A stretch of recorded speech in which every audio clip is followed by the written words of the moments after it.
Cherokee, North Carolina, a beautiful spot for anyone who loves to be in the middle of nature's beauty. But now, along with the sounds of a babbling brook, folks hear something else. Slot machines as far as the eye can see, blackjack and roulette tables standing at the ready, all part of Harrah's Casino, Cherokee. We're basically at about 195,000 square feet of casino space, 4,000 machines, roughly close to 100 table games. We have 1,100 hotel rooms, 10 restaurant outlets. A gambling operation, according to Leanne Bridges of Harrah's, which is now the biggest employer in western North Carolina. We offer full benefits, great 401k. You know, we want people to be here. We want to treat them well. We want them to be long-term with us. It's a career. You can have a career here. And folks are flocking here to have that career from as far as 4 counties and 60 miles away or more for a regular job in an area that used to shut down 5 months at a time. The numbers are now staggering. 2,300 employees, including 700 jobs created in just the last 6 months when the casino added table games. That breaks down to more than $72 million a year in salary alone. If you want a job in Cherokee, you basically have to ask. Principal Chief Mitchell Hicks is proud of that fact and happy with the jobs the casino has created. An unemployment rate which was once at 17% or more in this tourist town now is less than 9%. But Hicks says the casino is just part of the Cherokee story. Some folks see Cherokee now as a gaming tribe or a place to game. And, you know, that's part of what we do, but that's not who we are. We operate a business, just like we operate, our fishing game, but we're a tribe first, and we're a proud people. The Cherokee people have always adapted to their environment to survive, and in this case, thrive. Casino money has been dealt out to the educational system to the tune of almost $12 million a year.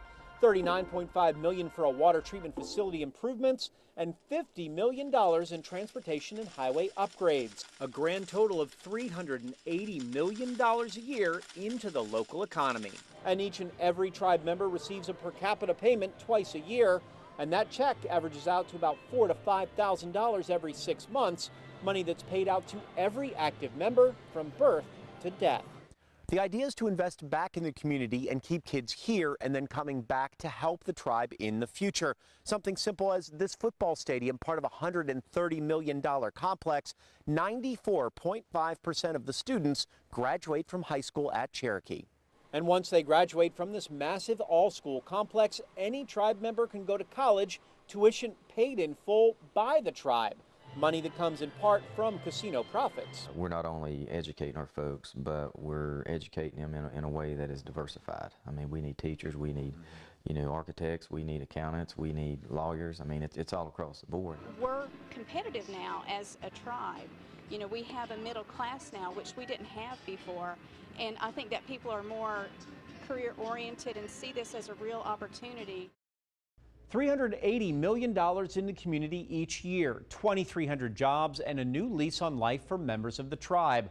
All of those are claims made by Harrah's Casino Cherokee and the Cherokee tribe. But what about the cities nearby? Are they cashing in on this gambling fever?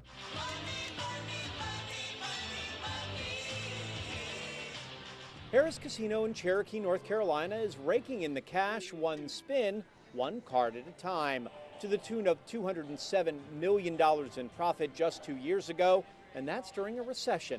Well, it means a lot more dollars.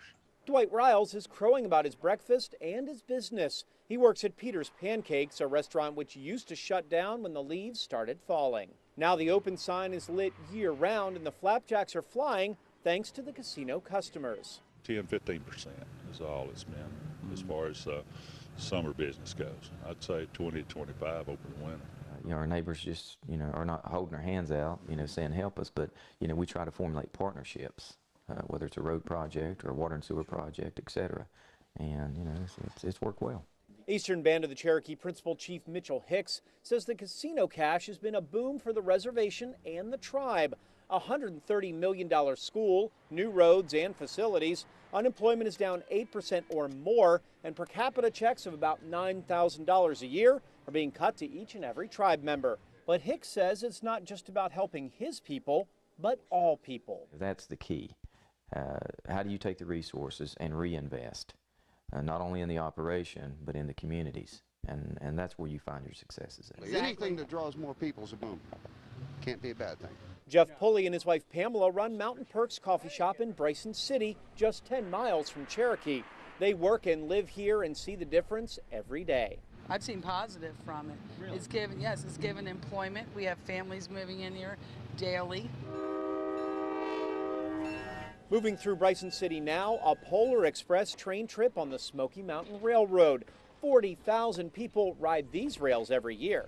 While the train has been a big boost for folks here in Bryson City, they also give credit to the casino. Right now, Swain County is 13th out of 100 in growth, and their unemployment rate is only 9%, one of the lowest in North Carolina. Now really our downtime is just January, February, and March. This is October, and the streets are packed with ghosts and goblins at the annual Halloween extravaganza. But even without the holiday, Karen Wilmot of the Bryson City Chamber of Commerce says these streets are filling up with tourists. And certainly it's great to have an outdoor product, but in January, or maybe even today, since it's a little cold, you're not going to get that whitewater raptor. So you have to look to broaden the base and the appeal of our product. The product is gambling and the history and tradition of the Cherokee all in one. A tribe member herself, it's something Leanne Bridges of Harrah's balances every day. Taking off my casino badge for just a minute, I'm from the area, and I remember what this place was like 20 years ago before we had any type of gaming. We didn't have jobs. We had a lot of problems. You know, people didn't have good houses, didn't have a decent car, maybe they didn't have a car at all, didn't have retirement plans. The negative things that people may think of, sure, they're out there, but you learn how to manage that. In terms of the impact on this community and this part of North Carolina, it has been substantial. What hasn't been substantial since the casino arrived is an increase in crime rates. While investigations have gone up, they've only matched the 10% climb in Cherokee County's population during the last decade. The Lowcountry Casino proposal still in the hands of lawmakers and would need to get Governor Nikki Haley's approval before the first brick is laid. So far, Haley has said no to casinos, but with the money and jobs that could be won, she's expected to think long and hard if a casino in Hardeeville may be worth the gamble. Andrew Davis, WSAV News 3.